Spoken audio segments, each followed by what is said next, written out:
Hey, what's going on, everyone? Welcome to the channel.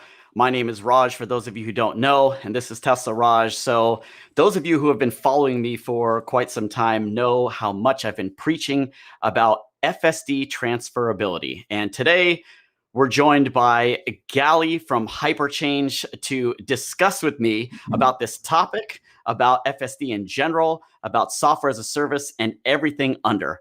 I also want to thank Ricky, who's going to be behind the scenes, controlling and helping us out today. Yeah, I'll just What's up, Raj? real quickly, I'm Ricky Tupa Da Vinci. I'll be helping to moderate, and I'll be watching the chat. So if you have questions, let me know. I'll take it to the guys. But otherwise, let's go. Have fun. What's going on, Gally? Not much. I'm excited to dive into this. I know a lot of people, as small of a detail as it seems, is transferring your FSD. The more I dove into this, the bigger and bigger of a topic it became. So really excited to see what your side is and then see what my side is. Yeah, absolutely. It's like unpeeling the onion. And for those of you who are unfamiliar with Gally, Gally is the founder and CEO of Hyperchange, his own company, and a strong Tesla bull. So I thought, why not have a great conversation with him, as he brings a lot of knowledge and a lot of experience with Tesla as a company, as a brand, as an investor, and all of that underneath, just to kind of discuss this important topic. So let's get started. Basically, this is surrounding full self-driving. Full self-driving is the feature that a Tesla now sells for $10,000 on top of your Tesla purchase. Full self-driving promises to give the consumer, right now, what's available is lane change, automatic lane change. What's also available is navigate on autopilot, summon, which allows you to pull the car forward and backwards, as well as, I believe it was the Smart Park, or the I forget what it was called, but so there are Auto like four Park. features. That's my favorite feature. Yeah, that's what it is, Auto Park. And so like a lot of those are, that's what you get today, but the promise for full self-driving is a lot more. And so right now, if you spend that money today, you cannot transfer that onto your next vehicle. And so this has kind of gotten me to bring up a lot of topics, and I'll start on kind of the first one here. And the reason why we brought this up is, this has been gaining a lot of momentum. Last year, we were able to get this question posted on say.com and asked on the Q3 earnings. And I'll pull it up here on the screen. You'll see that Elon actually answered it, but not really gave us an answer. He said, yeah, I think we'll give it some thought. So just a follow up on that, we got it posted and upvoted. You guys have upvoted it. It's now the third upvoted question to be asked tomorrow at the earnings call. So hopefully we'll get an answer tomorrow on this topic. But let's get into it. The first kind of topic here is, if I have a vehicle today, and I'm driving the road, I'm driving safe, I've got FSD, everything is going great, and somebody hits me, completely totals my car, right? My car is now trashed. It's done. Well, my FSD is gone too. So if I go back and buy another Tesla, I now have to put in another 10K for FSD that I might have only had for a couple of months. And I've seen that happen to some of the consumers out there today.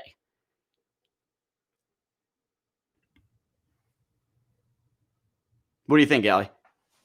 Yeah, I wasn't sure if you were done with your spiel yet. Yeah. No, I think it's I feel like we're almost in uncharted territory here. I mean, how many cars come with a $10,000 software option that adds so much value? I feel like Tesla's sort of, computer on wheels kind of thing we're in new territory here. And especially with FSD, because when I look at FSD, it's this total sort of beta project where Tesla's, we're basically helping Tesla as testers develop this self-driving software to get it better to be that truly level 5, general purpose autonomy car. And so I feel like right now FSD is very much in a beta phase. And I think I don't know, at a high level, it felt like it's a lot more of a complex problem than it seems. And there's a lot of edge cases where people can get screwed by the non-transferability. But once you do allow transferability, you kind of open up this can of worms.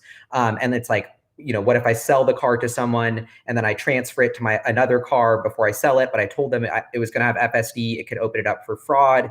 And then another thing that I think is interesting, it's not just FSD, there's also like the acceleration boost. I would put in this bucket of software add-ons that are attached to your vehicle that you buy with the app. So it's sort of this weird new category of product that Tesla's created. And so I'm just kind of so curious I think they just don't want to make it transferable because they don't want to like expand it too much before they even know what it is and it's really built yet. So I feel like that's what Tesla's kind of position here is. It's just so early and it's still in such a beta that you're really just becoming a beta trial user when you sign up for FSD. It's not really a fully fleshed out product.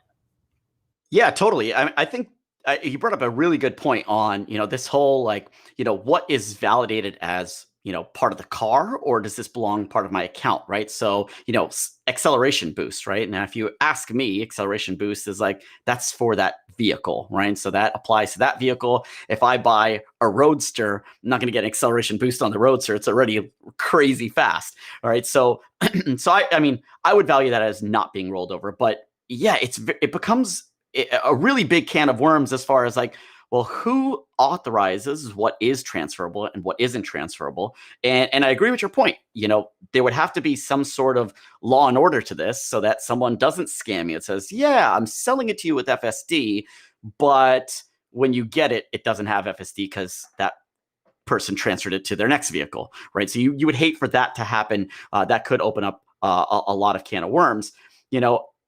Going off of that, right? Like when we start looking at the value of FSD, right? So, if we need to look at this as like you said, it's a beta software, right? And it's still being fleshed out. It doesn't have everything that is promised, which I'll come back to that one on everything that it's promised. But like valuing, FSD right now, as far as valuations, what do we all go by, right? We go by KBB, right? KBB is the only kind of really thing out there that's valuing vehicles today.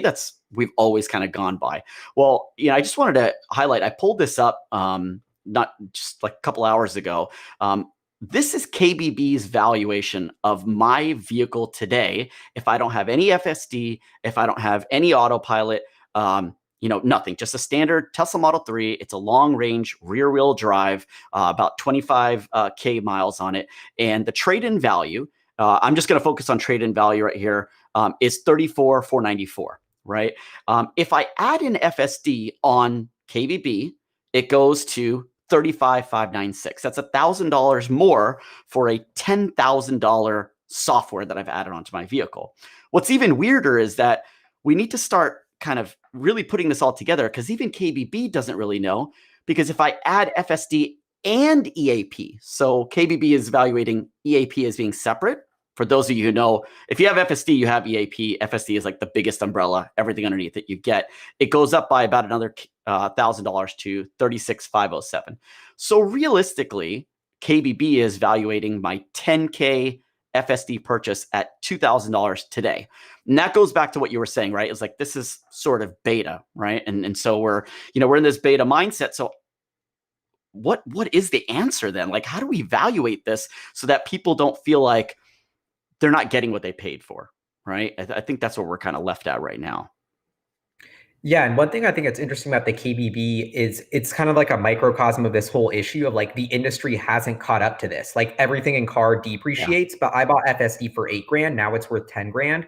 That's actually going to start to offset the depreciation on my vehicle. And when I sell my Model Y, like, yeah, sure, maybe the market will be so uneducated and only look at the Kelley Blue Book and just refuse to acknowledge the $10,000 value it has because it hasn't depreciated. It's still, brand new out the box FSD.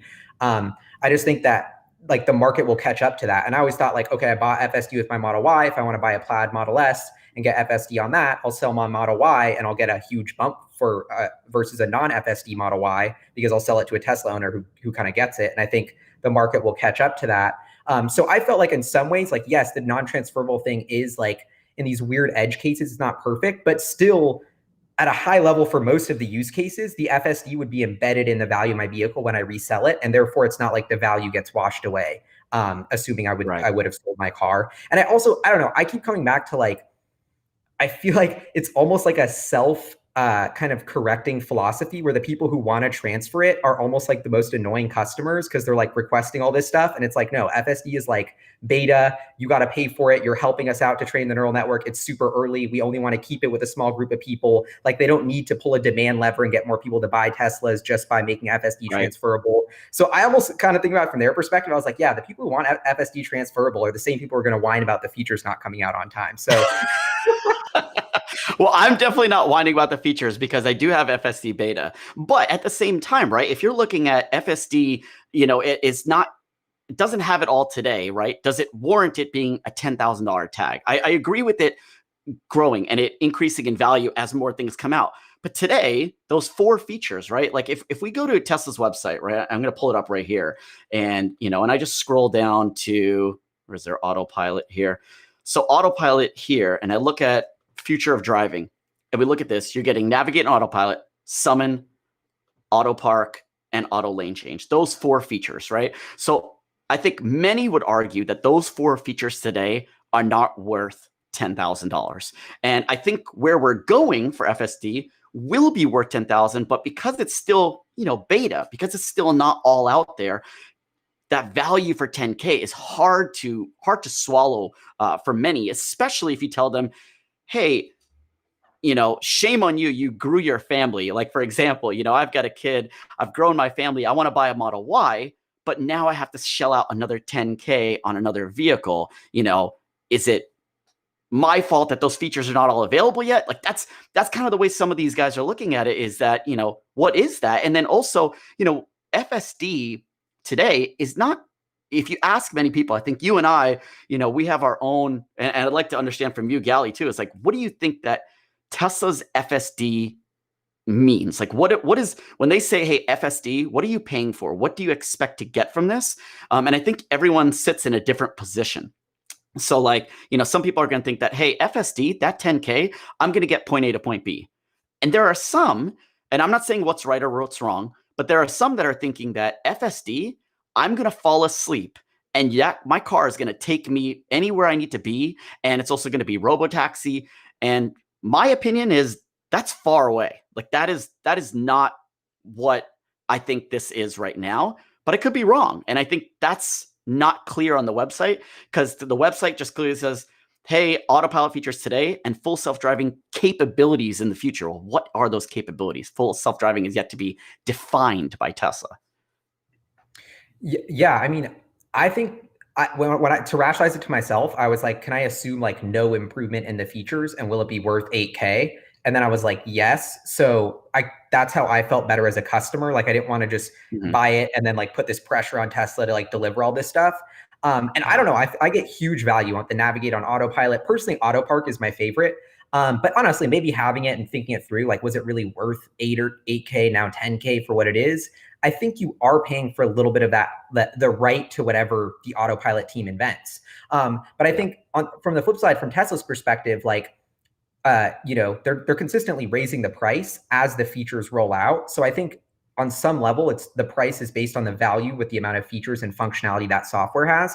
And I think the attachment rate for my research is like 20, 30, or 40%. And it's almost been going up as the features been getting better, despite the fact that they've been raising the price. And so to me, that is the market telling us that, or even just Tesla telling us that like they're plenty happy with the attachment rate, and all these people are like, well, I'm not going to buy FSD because it's too many broken promises. Tesla's like, well, that you're in the minority. Like most people are saying it's worth it. And that's why we're raising the price and they're still all buying it. Like, so to me, and I think in the long run, when the falling asleep at the wheel thing, that transforms your car into, that adds like probably a couple 100,000 of value to your car. That's like what Elon said at Autonomy Day, of like raw value. So I think to me, it's very fair that FSD will eventually cost 30, 40, 50K when that's realized, maybe 3-4 years out. And so to me, for locking that in for 10K, I don't know. It's so interesting because we've never had anything like this. Like I can't think of any product that I had in the future where it was like, oh, we're going to promise to do all this crazy stuff. And like,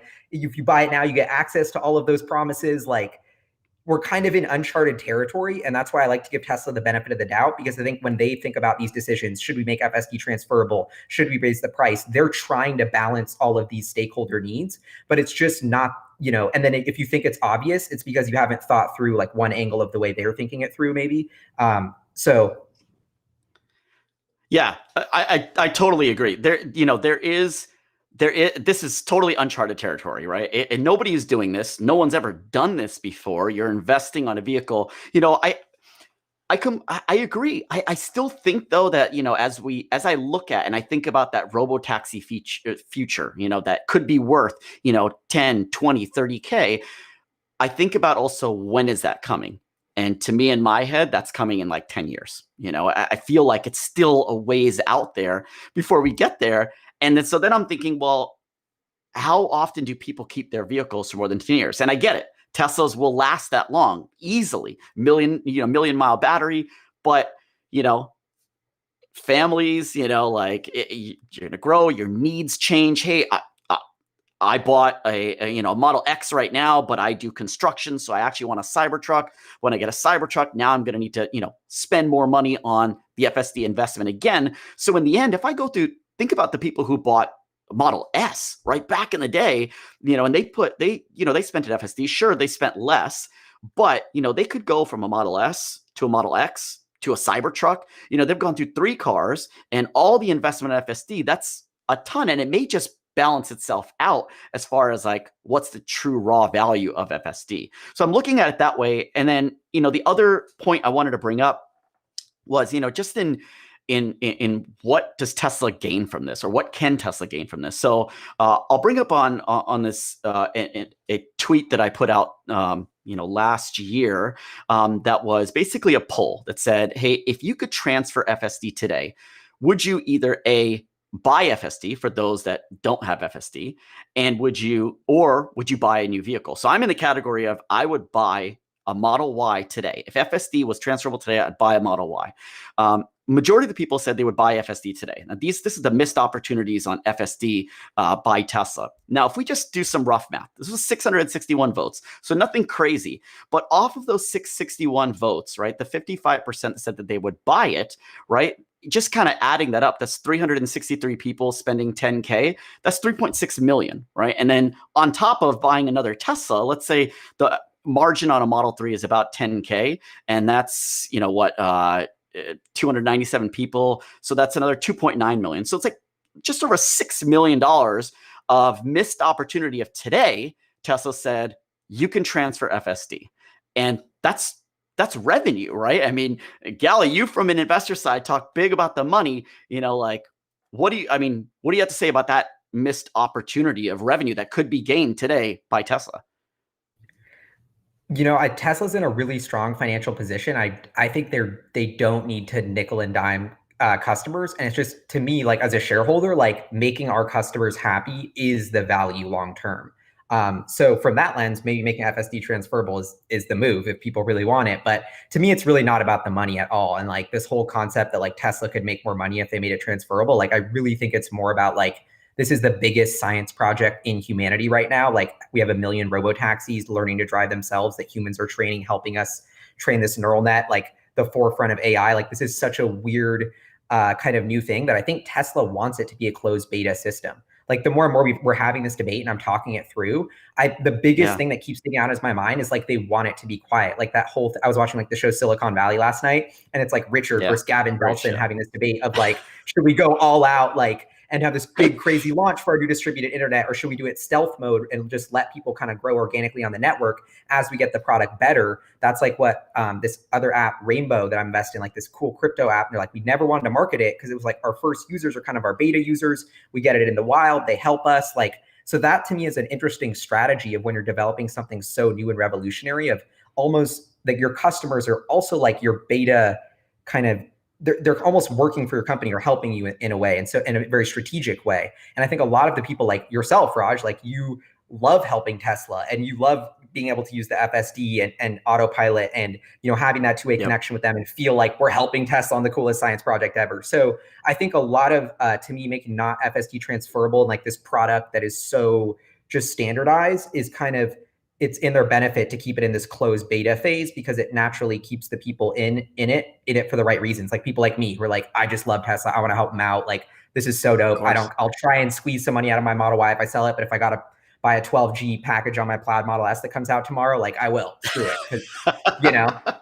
But I still think that we are, like, I guess you can call us, right, the Tesla fanboys, or the whatever the terminology that the internet has for us. But we're there and we're strong, but there is still, as the brand grows, right, the focus is on the masses, right, and that customer experience, right. So, like you said, right, if that's they don't need to nickel and dime, but I think it goes past that into like loyalty, right? So when we start thinking about like customer brand and loyalty, like this is something where, today, if you ask me if I would go anywhere else, no, right? But as more competition comes into the market, will anyone be up to Tesla's, bar? Maybe not. And maybe it might take them a while to get there, but there will eventually be competitors, and people are going to come in and they're going to come in strong. There are several EV brands that are coming in strong already, out the gates running. They're not caught up yet, but it leaves that open area of opportunity. At some point, Tesla's going to have to start pulling these levers of being able to, hey, we're hearing our customers. We understand what they want. This is something where we can benefit. The customers will benefit, right? We'll make money. The customers will hold on to their FSD and they'll continue buying from us because you know what? I have one today. You let me buy my Y, great. I'm going to have the Y in my driveway. My 3 is going to sell. Hopefully whoever buys it may buy full self-driving today or may buy full self-driving in 5 years when it's 20K, whatever that may be. That's another opportunity for FSD to be sold. Mine transfers over, and you know what? I'm going to probably get a second vehicle, and it's probably going to be a Tesla. And I'll probably have to buy FSD on that vehicle too. So in the long run, like I look at it as like that loyalty is really there. I'm not saying that I'm going anywhere. I'm not saying that I'm leaving Tesla. Tesla, don't take away my FSD. But like it's just, I just look at it as like, I think about some of these really big brands out there. Tesla's now no longer the small startup, right? We're coming up like past, like we're in the Apple Amazon ball game. And so it's like, how do we really maintain that high level of customer support with the customers and just making them happy with the loyalty? I didn't know you were going to change your channel to Rivian, Raj. The thought may have crossed my mind. I don't know. Not in my price range yet. Yeah, and I could throw a curveball at you, which I think is interesting to tie into all of this, which is Please. the FSD subscription revenue or subscription model, because Yes. that is another, when we talk about FSD, that's the other huge thing that keeps coming up. And I know Elon, I believe in a tweet in like December, said they were going to come out with that this year. So that's another thing that I think will tie into this whole transferability debate. And I'm kind of curious how you think it does. But my one kind of thought on that is like, as someone who paid $8,000 for it and now it being worth $10,000, like if it's less than like $500 a month, I'm kind of going to be pissed because it's like, you could just turn it on for a couple months in the summer. Like it just feels like they have to charge like 5 or 6 or 7, maybe a G a month for it to really, like Elon said, be a much better outright purchase than a monthly subscription. So I'm really curious to see how they do that and whether they, honor older customers who adopted FSD or it's like, because in the past, Tesla's kind of done some things where it's like early adopters paid a little more for being early adopters, and then they got more mainstream. And so I wonder how Tesla will balance that again of loyalty to old customers with making that FSD subscription attractive, and then if that changes the transferability debate. Really quickly, guys, by the way, Yes. Thank you to the Kilowatts for your super chat. So Ryan from the Kilowatts asks, would it make more sense to buy a Tesla with FSD and garage it rather than driving it if it'll be worth like $200,000 in the future? So think about that. Ooh, that's so like What does just holding on garaging to it it as an mean? investment, like not using it, Okay. storing it like a DeLorean. Well, actually, that brought up something that Ricky brought up in our like previous chat, which was, is this hardware version good enough to get to full self-driving? I know Tesla says it has, but I don't know. Maybe you can correct me if I'm wrong. But in the past, it almost feels like Tesla's said this will be the hardware to get to full autonomy, and then like kind of backtracked on that in some degree, like the hardware, the computer retrofit. I don't know. So I would not make that bet because I'm like, that's like Elon's like worst track record on promises is FSD and autopilot timing. So yeah, I think that, to what you said, there's two things there. And I also want to go back to what you were just talking about before the super chat. So let me address that. The hardware software side is that's been a big argument too, is that, customers talking about, well, you're paying for the hardware. Well, no, because every Tesla today has the hardware needed to be autonomous. That's what Elon promised. When I bought my vehicle, it had hardware 2.5. I bought FSD, and so I got hardware 3 for free. So I'm grateful for that. I know some people have come up, but at some point, you're blocked. And depending on what the next hardware is, right? If we go into a hardware 4 that's required, that may be, and we're going to have to pay for that. And I have no qualms with that. I mean, you're paying for hardware. But when we go to thinking of FSD as a software, I've paid for software. And then this kind of comes back to what you were bringing up, Gally, is that, when we think about, software and how we're evaluating it, the software to me is just you've invested and you were an early investor. I think going the subscription route is the right way. I think that is guaranteed probably the right way to go. It's the right service offering. Everyone's offering subscription services now. That's the in thing. And so, but while we can go that direction, I think that would be great for Tesla as a constant revenue stream. We still have to look about and think about the loyalty customers, the guys who invest, the Gally who spent $8K, the person who bought the Model S 2016, whatever the price was then, that's been holding on to since then. What about those guys? What about, I myself, I have FSD. So we could go subscription model, but then there needs to be a solution for those that spent the 6, the 8, the 5, whatever that amount, the 10K now, plopped it down. Hey, thank you for your support. Thank you for believing in us that we're going to get there. We're going to get there. And for that, you own FSD. That's the way I look at it. And yeah, and even though one thing I'm remembering from Autonomy Days, I think they mentioned a new FSD computer, even beyond the current one that's announced, is in development. And so this to me is this is like a problem that will just kind of continue in perpetuity. It's oh, I bought FSD, but now the Tesla I'm buying has a slightly different hardware package, or setup, so we'd have to change it. And that's kind of going back to my original point of there's a lot of down the road complexities I see once we start allowing this to happen, especially as Tesla kind of proliferates with more models and more hardware. I don't know. I think that is a big question, though. Do they have the hardware necessary now to get to FSD? Because they definitely say they're doing it. And Elon said we put a lot of time and thought into that, and we definitely think we have it.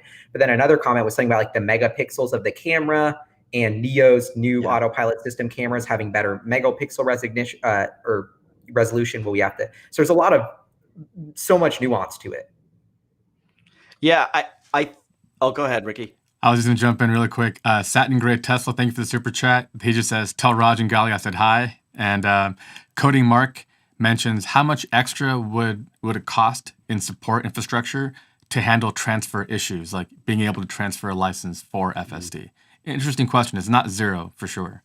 And really quickly, Gali, to your point about the cameras and stuff, NIO had their day. They mentioned that they're running these 8 megapixel cameras in their tech. Tesla cameras are much lower resolution, which has its pros and cons in terms of all the data and computer vision techniques and algorithms and stuff. But it's a good question. Is the hardware that you have today 100% guaranteed to be all you need in the future? So it's a good question.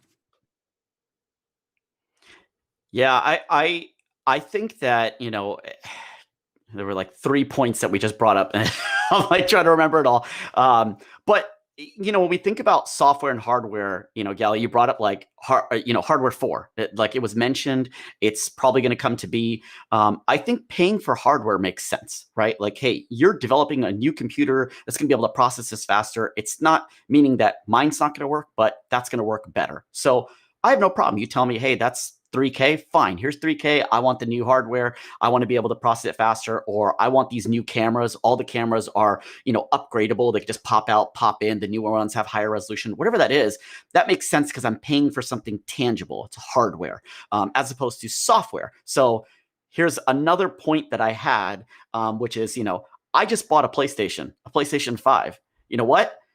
I bought the games one time. There's the same game for my PS4 I can play on my PS5. So the software I own, the same thing with like Microsoft Word, I can put that on my multiple machines, but I own the software. Now, if I want to get a better computer or a better gaming console to handle that, I can. And if there's software to go alongside of that, sure. But what I originally bought, I shouldn't be stripped of, just because I change my hardware out, right? It should be backwards compatible, I guess is the terminology. Yeah, I see that. And I'm also thinking that super chat question about transferability, to me, it's very like one coder whips this up in an afternoon, or like, I don't know, it doesn't seem like that hard on the tech side of it, versus them thinking through the implications of, once we open this can of worms, what is going to go wrong. That's what's, I think, really holding them back. Or maybe it could just be that Tesla's so busy they just haven't gotten to it yet. That's also possible. But yeah, totally. I think I would say coding it, Tesla's got some amazing engineers there. They can do it up really fast, but it's to what you said before, Gally, is like, like how do we solve for what could be implications, right? Of like somebody, scamming the system or whatever that may look like. Does Tesla need to implement a buy, sell, trade, site that allows you to trade with, or buy and sell your Teslas on the private market, but it's through an app that Tesla makes? I don't know. Maybe that's the solution. And what other like weird thing I could throw into this is, like, I was thinking with the acceleration boost, I don't know how much this happens, but the crossover of the software world to IRL, basically, is that software update that I purchased on my car going to change the hardware? For example, acceleration boost. Now I'm just whipping like a maniac everywhere I go. And I don't know, it feels like it's probably worse for some part of the car, but then I transfer my acceleration. But you actually brought up a good point about not transferring acceleration boost, but transferring FSD. But to me, that's even also equally confusing and complicated, because they're both kind of in-app upgrades, but one is that are both software, but one's transferable, the other's not. But I think there's this interesting kind of theory of, like, once the software starts changing how the hardware works, that's why I think there's kind of this lock-in with the software to that hardware vehicle. But I don't know. I feel like that I don't know how true that theory is. Yeah, there's so many, like we said in the beginning, right? This is a can of worms. There's so much it opens up to, because then you start thinking about, you brought up acceleration boost. There's also, unlimited supercharging. Like, hey, I got unlimited supercharging. I want to carry that with me for life. And I disagree with that, but that's something is like, well, hey, I own that. Can it just be moved over? Or even I saw a comment about, hey, I paid for my rear seat heaters, so on my next standard range vehicle, can I just flick them on? It's just software turns. It's software locked. So the idea is like, hey, I already paid for it, but I paid for it on that vehicle. So then it comes all back full circle back to FSD. Well, you paid for it on this vehicle, and then you don't have the transferability. So I think it is a very difficult question. I think that comes back to, why we're having this conversation and why Tesla has not provided a real answer to this, is because I don't think it is that simple to solve it. I think there are a lot of pros. There are, a few cons, but like I think that's where we're at with that.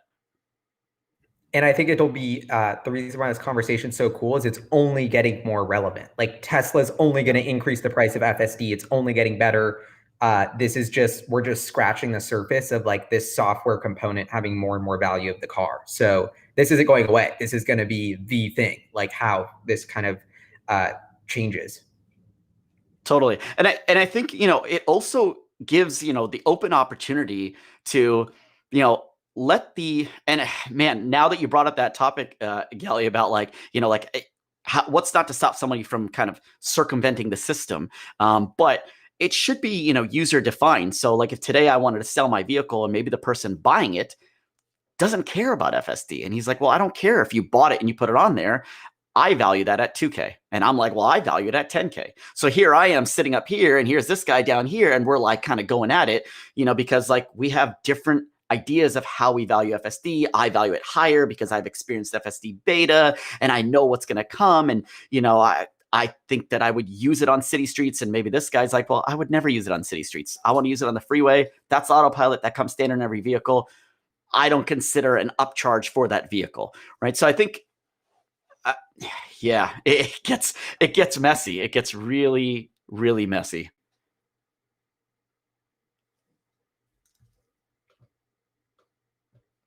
Really quick, Cody Mark mentions, but Gally, I thought you drove on chill mode. So what do you need acceleration boost for? You, after It's a owning new your Tesla galley. for like a couple of weeks, like you get really, you need to launch. Like, You know why that logo change happened, right? That's how fast he's going now. yeah, I actually, I did a test where I got the acceleration boost, and I'm gonna put out a video about it within like 11 minutes. Like, got it over LTE, and it worked. And like, yeah, I was blown away that for 2 grand, you actually feel it, and the car goes like way faster. I thought that was pretty wild. And actually, that's it. That one more thing that every time I mention acceleration boost for people not in the Tesla community, the one thing they're always say is they're like, wait, so your car could go faster, but they just sold you a slower one. Or like with FSD, it's like, wait, you have all the sensors in the thing and they like just didn't turn it on for you. Like it seems like Tesla's being, kind of Yeah. mean. But then on the flip side, I'm like, well, they had to pay all these software engineers to develop it, and only certain people would want that feature. So I think that's another big mindset shift of people outside the Tesla world when they think about it.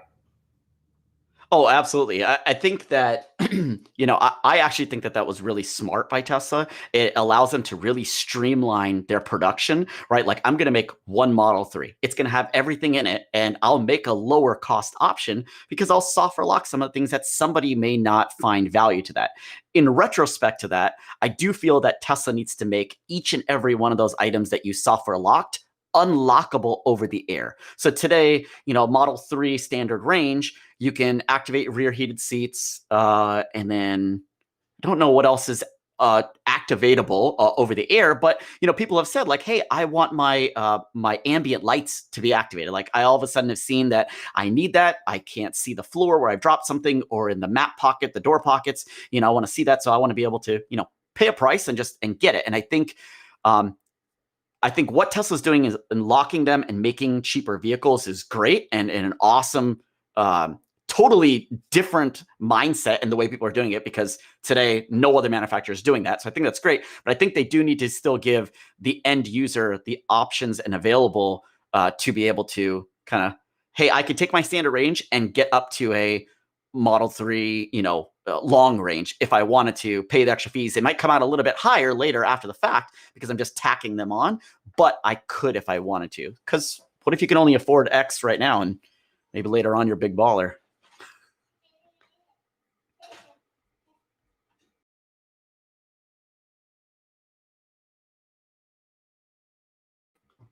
Yeah, so I mean, I think those are some of my main points, Gally, on FSD transferability. I think that just understanding FSD where it is today, right? Like, so we know that full self-driving on the freeway, I think, Gally, you probably agree, is like, it's hands down the best thing I've ever experienced. It makes driving a completely game changer.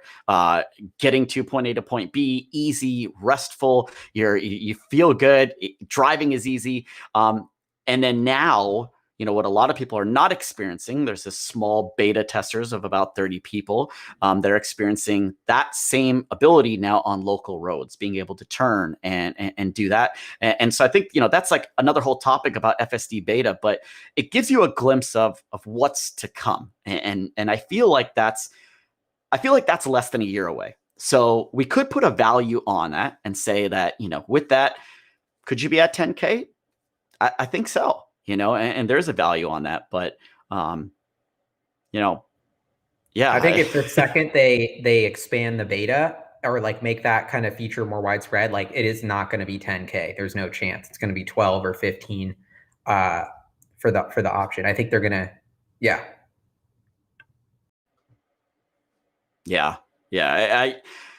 I think so, man. I still think though that our loyalty, the original owners, FSD transferability, I hope that that Elon can come back to us on that, answer the question on say, maybe at least have some kind of hopefully he's able to see this video maybe ahead of the earnings call, and maybe have a plan for something that will kind of be beneficial for both sides. Like, I'm a Tesla investor as well. I want what's best for Tesla, but I'm also a consumer. I am the end customer. And so I look at things, as that, hey, this would be nice. This would be a nice to have. And I think a lot of people would benefit from it. And I'm not only looking at it on the consumer side, like the calculations, right, that we did on the poll, Tesla would benefit from this as well, as far as from, car sales and FSD sales and FSDs on used car sales. So I think there's a lot to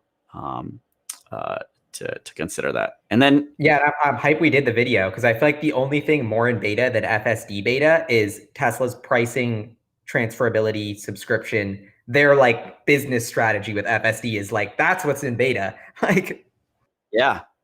And that whole software as a service opens up another can of worms, right? Like you've got this subscription service, and then looking at like, hey, what other subscription services are there, right? Like there's talks of like an app store, being able to have like apps run in your car, like, hey, Spotify. So I don't know I think those of you who remember who are subscribers to Spotify originally, when it launched, first of all, was not in the US forever. And it was like painful. I had my Model 3 and I wanted Spotify so badly, and it was not available.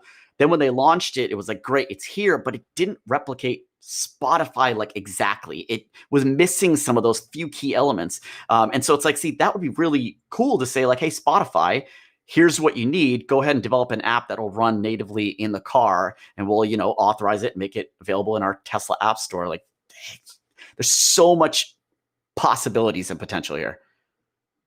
Yeah, I love the way you ended that, because it's like, okay, well, that's my theory, is the robotaxi is the biggest computing platform in the future. All these apps get built on it. And it's like, okay, that's a gazillion more software things with each vehicle that we have to decide are transferable or not. So, yeah. Yeah, I think getting on this, for this one topic, is important. There are definitely some really good arguments that I think we made on this. And then just thinking about like, as we look towards the future of transferability and, evaluating how software looks compared with hardware is really important as we look at Tesla in all angles. So, yeah. Yeah, really, really good conversation. One last thought really quickly. I think we have time. We can cut this out after the fact. But the piece that I like, it keeps me up at night, is if you think about like iOS, Apple, iPhone comes out, you think, oh my gosh, this is going to be huge. Within a year, Android comes out, right? And then so my point is that now it's a commodity. iOS is an utter commodity. iPhones are commodities, and Android phones especially. One of the things I think about is in 10 years, like what are the odds that FSD, like a self-driving car 10 years from now, is 100%, every car has it, it's ubiquitous, and it's a commodity. In which case, the numbers that we're talking about are what in 10 years from now? Short term, I agree to what Gali mentioned, $10, $15, $20,000 in the next couple of years is all but likely. But like long term, like what are the odds that it's a commodity? That's the final little risk piece I think you have to think about. Also, thank you to Elon's Brain, who has a super chat. He says, what are your thoughts about Tesla selling used vehicles without purchased options like FSD, Boost, or Standard Range Plus upgrades and stuff? Selling them without that? Yeah, so does that mean like if the person who was trading it in had them all turned on, they turn them off again and then make the next person buy them again, probably? Yeah, and I mean, this was, this was a tweet that Elon actually just kind of responded to. It said he would, he'd look into it and take a look at that. Was that I forgot who asked the question, but someone asked the question on, hey, when I went to trade in my vehicle, FSD was not added to the trade-in cost, and so that means now we're looking at, Tesla is not, considering that, right? They're looking at it as like, well, you made that investment. We are not going to give you the value for that investment, but we will probably keep it on the car. Actually, I think they always do. They keep it on the car, and they sell it as like an advantage to the customer buying the used cars. Like, hey, I get FSD for free included on my vehicle. So, yeah, I mean, it extends to that as well. Is that, I think that what you paid for should have some residual value in it. I mean, being the company that you can turn on and off things, we have to make sure that we're not going down this slope of being of like taking advantage of the customer. Like, hey, I'm not going to give you the value for it. I'm going to turn it off, but I'm going to return it back on or resell it to another customer. That's kind of using your power to I don't know. It goes down a slippery slope there. What do you think, Gally? Yeah, I definitely agree. And I also thought the point that Ricky brought up was really interesting about the commodity of FSD, because I think that's something that Elon said will become commoditized. And like the Comma AI guy, like George, I think that's his name, but he was Hotz? like, Tesla, George Hotz, yeah, he's going to be first. He's like, or he said Tesla, Elon's going to be first. We all know it, but we're all coming afterwards. And so that's, to me, I didn't thought of that, is the trajectory of FSD pricing going up, up, up, up, up until it gets commoditized and then starts to come down? Maybe eventually, but then the flip side is that as Apple, you could have say it got commoditized 10 years ago, but Apple's the biggest company in the world, generating like 90% of the smartphone industry profits, still worth 2 trillion, even though it's all commoditized. But I still only buy iPhones and haven't switched from my iPhone and probably, so until Neuralink. And so it's like, I think Tesla is the Apple of the auto world, and it's just that simple. And like their combo of like That- being the vertically integrated with the UI, to me, and the beauty of everything they do, I just think they're gonna, even if other people catch up, they'll be like a Tesla premium. Yeah, I completely agree. Tesla is like the Apple in this world. So commoditization, and I know Android users will, rip me a new one, but I am an Apple fanboy. But I mean, they are able to keep that. They didn't take a dip because they're selling that premium. They're selling that experience. They're selling that brand and that reputation. And to what you said, Gally, like how that software and the hardware pair together so beautifully. And I know Android users will say completely against it, and that's fine. But to me, I love that experience, and I would pay the premium for that. And I feel like the same thing is going to happen with Tesla. They're going to go. It's going to be very apparent that like, oh, okay, on Tesla, I know I'm getting this. So, I mean, they've been doing autopilot for years, whereas this guy may be charging it cheaper and has only been doing it for X years, and maybe it doesn't keep in my lane as well, and Tesla does it a little bit better, or this guy's got 4 cameras and Tesla has 6 cameras, or whatever that may be. I feel like they're always going to be that little step ahead, or they're just going to be doing it better. And I think the biggest transition that will happen is Tesla's brand will not go for a brand that's cool, but it will go to a brand that's safe. And you will associate safety with Tesla. And when you're talking about a car that takes you and your family around at 60 miles an hour, you want safety as the number one thing. And I think that's another big part of the Tesla that doesn't get under the radar. Like autopilot's already making your car way safer. If your car does get into a crash, it's the highest rated by NHTSA. So I think that's another part of the brand where I think it's like you're saying, like trust in the safety of Tesla. Like, okay, like it's newer, it's riskier. Maybe if it's a smartphone, I guess with all my data, it's still kind of risky, but I'll go with it. But if it's like, nah, it's like my family and kids and like my life's online every time I get in the car, probably not going to go with the sketchy new software that's cheaper. Yeah. Yeah, that's a great point. In the iOS Apple debate issue, if you think about it, iOS is free, macOS is free, but they sell more hardware. So I think with Tesla it'd be similar. If their FSD was so great, they'll just sell a ton of cars, probably. Shout out to Andrew for the super chat. He says Tesla can double dip by selling FSD as a service subscriptions. Do car insurance cover FSD at face value? Why would they if Tesla doesn't? And he says, shout out to the last 2 nights of Clubhouse. And also quickly, there was another question. That was a good question. There was another question about why is no one talking about FSD subscriptions or the cost of FSD for consumers versus a commercial license, especially in a world of robotaxis? Very, very good question as well. Yeah, I think, when it comes down to, the first question there with insurance. So what I've been, and I don't know this, I actually have to look into this because my insurance company, I don't think knows or covers my FSD. What I've heard is that unless you bought FSD when you bought the car, insurance doesn't necessarily cover it because it wasn't on that bill of sale. If you add it afterwards, you now have to call your insurance company and say, hey, hey, can you cover this? Pay an extra, or maybe they won't cover it. I think Tesla's insurance was not covering it. I think they are now. But the other thing to think about, and we brought this up before, is that FSD is going to continue to increase. If today I cover it for how much I paid for it, which let's just say is 10K, and then in 2 years when I get into my accident, it's 20K.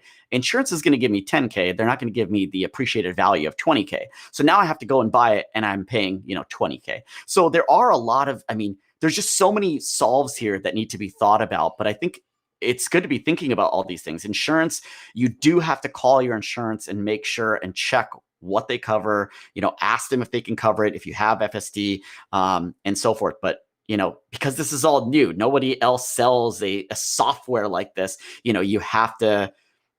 We kind of have to push this forward. This is the new age. This is how everything is changing, and I think as more EVs come into market and more companies start making software for your cars available and a purchase price and downloadable updates and things like that, insurance companies are going to have to think differently.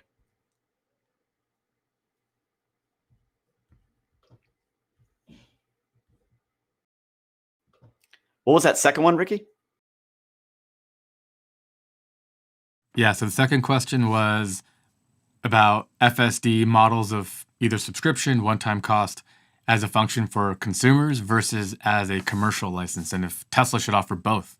So for you, me, and Gali who have private cars, it's one option, and then offering a commercial option for people who have 10 and 10, like Ryan, for example, who has 5 Teslas and they're on Turo, would there be a different commercial license potentially?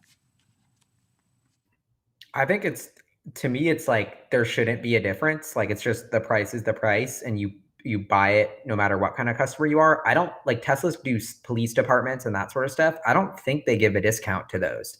And I would kind of be frustrated if they did. I'd be like, all right, I'll start an LLC and be commercial. If that means I get 50%, like, it just doesn't make sense. Like, I think the demand is that's the lever. And then people have their pricing on what's economical or not. If you're an enterprise customer and it has to be a certain cheapness or you're not going to buy it, or a certain functionality, you're not going to buy it, then you just won't buy it. And Tesla will, you'll get in as the economics make sense. Yeah, I think that in my head, when I think about it, the only really example of where I can see an enterprise, using FSD, for example, is in the scenario of like the Semi, right? These are guys who are driving super long distances. It's going to be very beneficial for them using autopilot. But in all other circumstances, I think that Tesla would actually stand to not sell all of that and basically come up with like a volume pricing for selling to like a police station, because police, I interviewed the Fremont police station when they got their Model S. They stripped everything out of there. They don't want anything on there. No sensors, no cameras, because when you're driving a cop car, you might need to sideswipe someone, knock them off the road. You need to drive aggressively. You're taking lanes. So you don't need the system beeping at you or warning you. You're mainly doing it for cost savings for the department on your vehicles. You're doing it to be clean for the environment. And just, those are going to be the major factors. If you were going to use EVs on police cars, on mail trucks, on delivery trucks, things like that, I don't think that there's an advantage to FSD there. But I would love to see Tesla have a team of sales guys that are selling to these markets in like volume sales.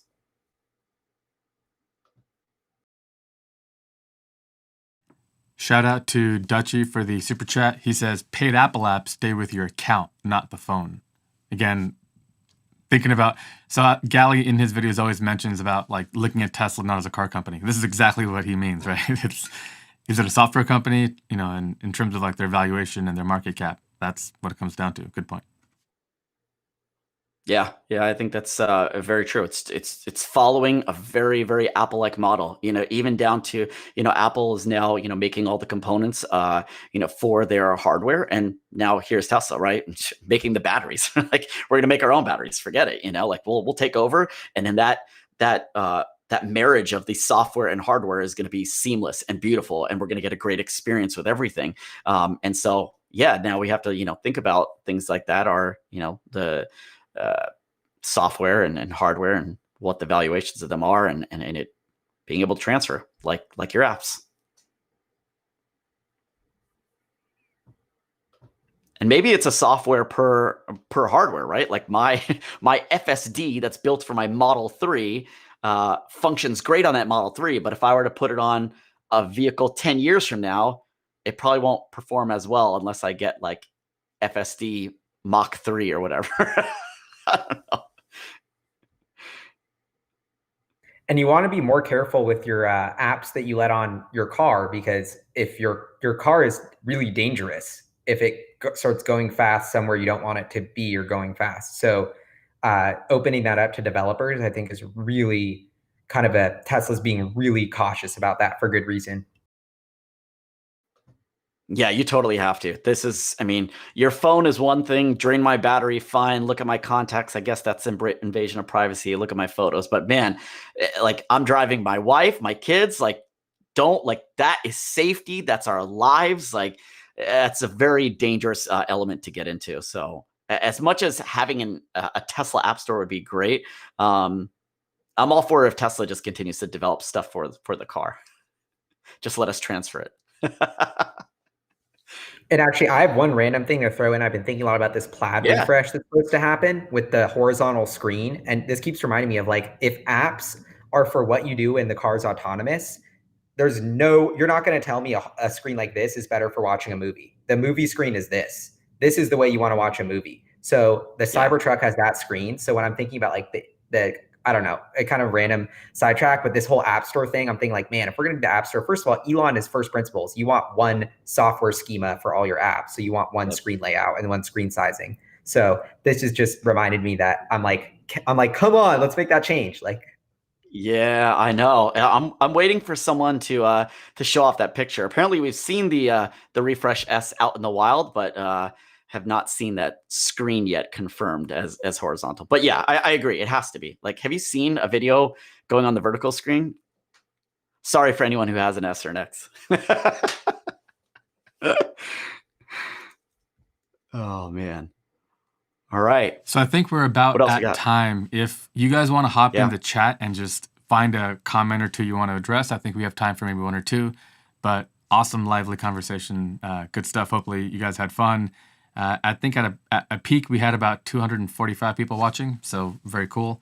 And Raj will have this video posted on his channel after this. So if you didn't catch this live, you can tweet about it and let people know. And he will have this as a recorded video as well. Yeah, let me I'm gonna go through and see what I can find.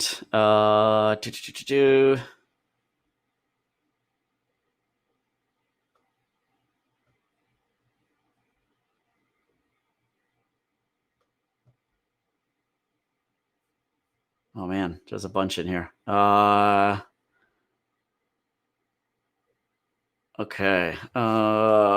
Geez. After okay, I have one comment on the insurance. I see a lot of people talking about the insurance in mispricings and differences about insurance. And I think that's exactly why Tesla's building Tesla insurance and like Rivian's trying to build their own insurance, because if the car's driving itself and gets into a crash, it becomes this massive legal question. And I think that onus is going to be on the company who developed that software, aka Tesla. So they have to insure it. So if you're going to be an autonomous car, you have to get into the insurance business almost. And so I think that's where everything is going. And it's just going to be and that's actually another reason they pushed it out so soon before autonomy, is because every car company or like insurance company was just hugely raising the rates on the Tesla drivers for no reason. And so Tesla's like, there's a huge inequity in that market. So I think these inequities are kind of like slowly getting priced out. Yeah, totally. Yeah, I couldn't. Sorry, I was looking for another question here, but no, I think. I mean, I think as we look through kind of everything and talk about the kind of insurance and so forth, I think we had some really good conversations here and really good topics on, from everything from FSD transferability, all the argument points. I still feel that FSD needs to be transferred, and this was meant to be like a good, friendly conversation, not to pose Gally as being, completely against it. But I think it's just good to have that conversation, right? And discuss those points, right? We all kind of have our arguments and our thoughts and opinions. And so that's what I wanted to do here. Hopefully you guys, got some good takeaways from it. Good conversation here. Gally, thanks for joining here and offering your insights and your thoughts and opinions on the topics of FSD transferability and everything underneath that we dove into. Thank you so much for having me. This was awesome. Really appreciate it. Had a lot of fun. Yeah, absolutely. For sure. And Ricky, thanks for all the behind the scenes. No worries. Yeah, thank you for all you guys who tuned in. I think you guys need to get together and do more of these in the future, maybe after the earnings call or something. I'm sure people like that. I think Shout out so. to Ryan from the Kilowatts, who another super chat. He says, "Thanks for the show and a community clubhouse call tomorrow after the earnings, hosted by him on his channel." So tune in there. There Thanks, we go. guys. If there's All nothing right. else, yes, we'll catch you guys later. Cool. Thanks, everyone.